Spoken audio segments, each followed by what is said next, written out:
Alder Station was the kind of place people passed through but never thought about. It sat on the edge of the quiet town surrounded by hills that changed color with the seasons.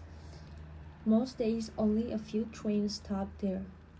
Fewer people got on, even fewer got off. But everyone in town knew one rule: never miss the last train. No one really explained why.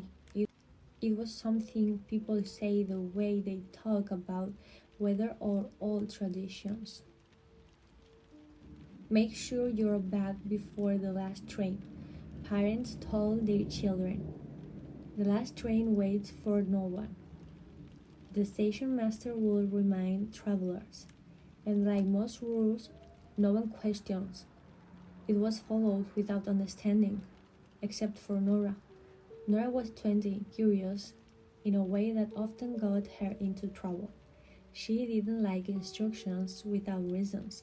She didn't like silence where answer should be. And she definitely didn't like rules that couldn't be explained. So when she heard about the last train, she decided she would one day miss it on purpose. Not out of carelessness, but out of curiosity. What happens if you miss it? She asked her uncle one evening. He hesitated before answering. You don't want to find out. That's not an answer, she said. It's the only one you'll get. That should have ended it, but it didn't. Years passed, life moved forward in the usual way. Work, routines, familiar faces. Nora grew older, but her curiosity never softened. If anything, it sharpened. Then came the evening, everything changed. She had gone to the town library, staying later than she planned. Time split in the way it often does when nothing feels urgent. When she finally stepped outside, the sky had already turned dark. She started walking toward Alder Station. Halfway there, she saw the clock on the town hall's tower. The last train. She began to run. But when she reached the station, the platform was empty. Too empty. No passengers, no noise. No lights except a single lamp flickering near the edge. The station master stood by his booth.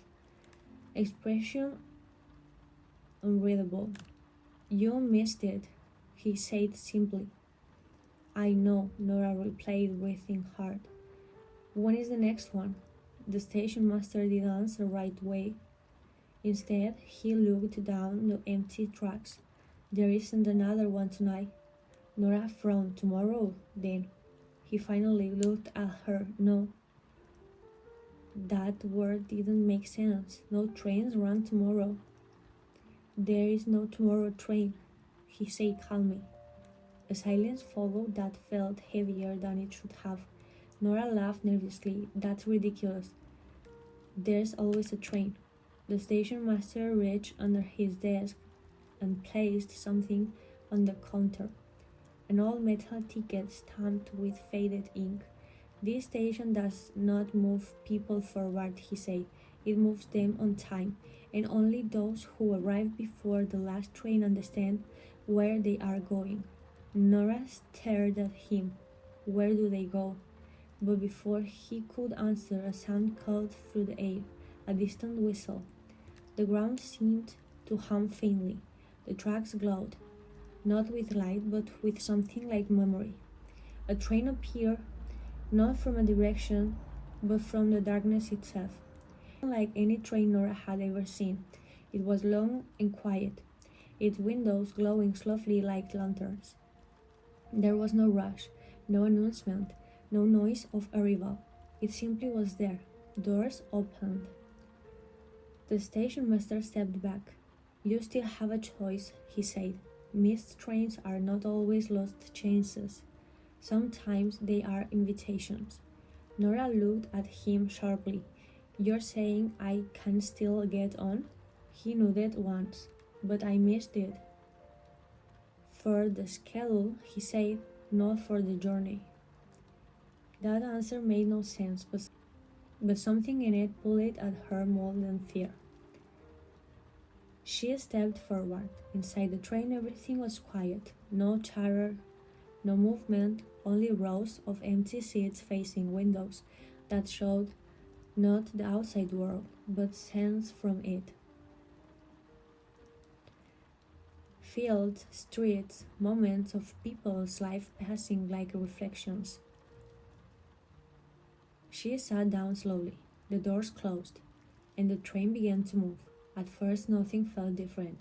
The ride was smooth, almost ordinary, but then Nora noticed something strange. The sands, the sands outside the window were not moving forward, they were moving backward. Not just landscapes, but time itself. She saw her younger self walking to school, then her childhood home, intact and bright.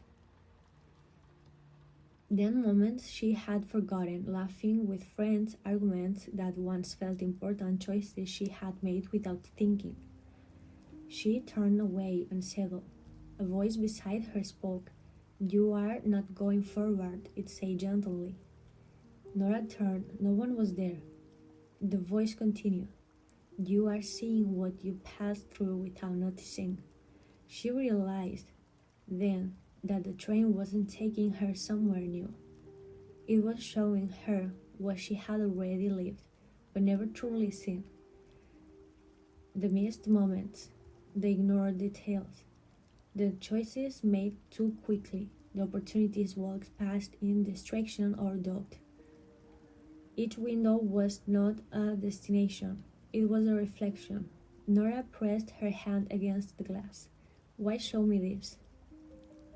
The voice answered, "Because most people believe time is something ahead of them, but time is also what they leave behind without understanding it."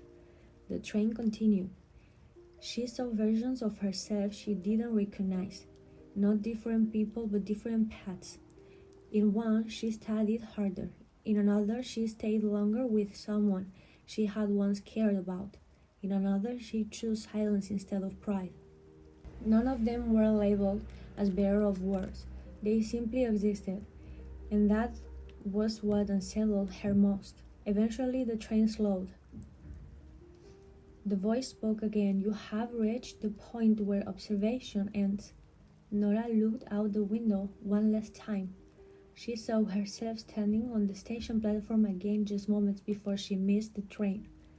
The loop tightened. "Wait," she said. "What happens now?" The voice replied, "Now you return to where you were, but not as you were." The doors opened. Light filled the carriage, and suddenly she was standing again at Elder Station, breathless, just as the train had disappeared into the dark. The station master watched her carefully. "You came back," he said. Nora nodded slowly. "I didn't go anywhere." He smiled faintly. "That is what most people think after their first journey." She looked down the tracks, empty again, quiet again. But something inside her was no longer the same. "I understand now," she said quietly. The station master didn't ask what she meant, because he already knew. From that night onward, Nora never rushed time the same way again. She still made mistakes, she still missed things, but she noticed more.